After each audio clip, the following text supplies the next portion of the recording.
Assalamualaikum warahmatullahi wabarakatuh. Perkenalkan, nama saya Lucia Agrani Pagualan dengan NIM 2021 0510 128. Ingin membacakan materi tentang kekeliruan dalam demokrasi menurut filsafat ilmu. Assalamualaikum warahmatullahi wabarakatuh. Nama saya Sani Azahra dengan NIM 20210510 Di sini saya akan membahas tentang kekeliruan dalam demokrasi menurut filsafat ilmu. Salah satu filsuf terbesar sepanjang sejarah yakni Plato 427 sebelum Masehi sampai 347 sebelum Masehi. Ia hidup di Athena, yang saat itu sudah menerapkan sistem demokrasi.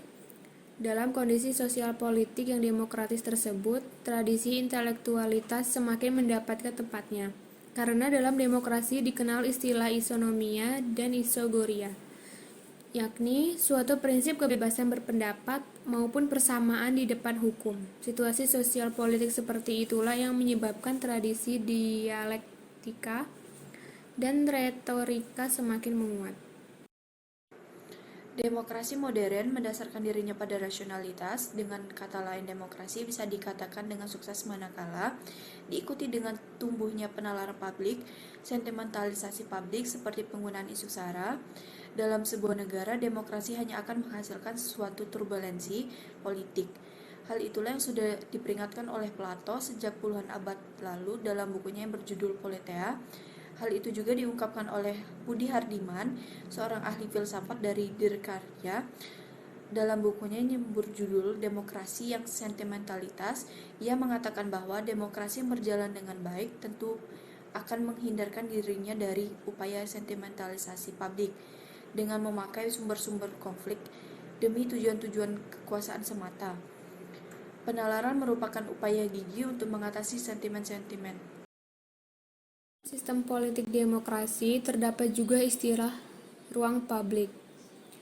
Ruang publik adalah panggung komunikasi politis dan partisipasi demokrasi dalam suatu negara hukum. Sementara itu, Setio Wibowo dalam bukunya Paideia, ia memaparkan tentang apa yang menjadi penyakit dalam demokrasi, dengan mengutip pendapat dari seorang filsuf kontemporer dari Prancis yang mengatakan jika penyakit dalam demokrasi adalah saat demokrasi dikuasai oleh oligarki.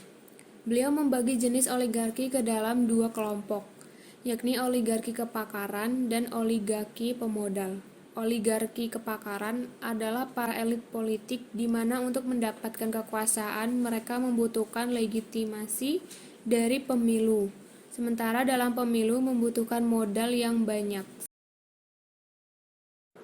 Untuk mewujudkan demokrasi yang ideal itu, kita perlu mengasah apa yang disebut dengan etos politis dalam demokrasi.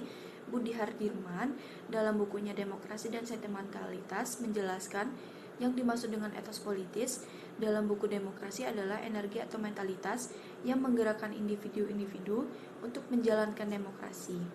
Satu kepala tentu tidak cukup untuk membangun suatu demokrasi yang ideal. Diperlukan suatu kesadaran kolektif untuk menyikapi hal itu.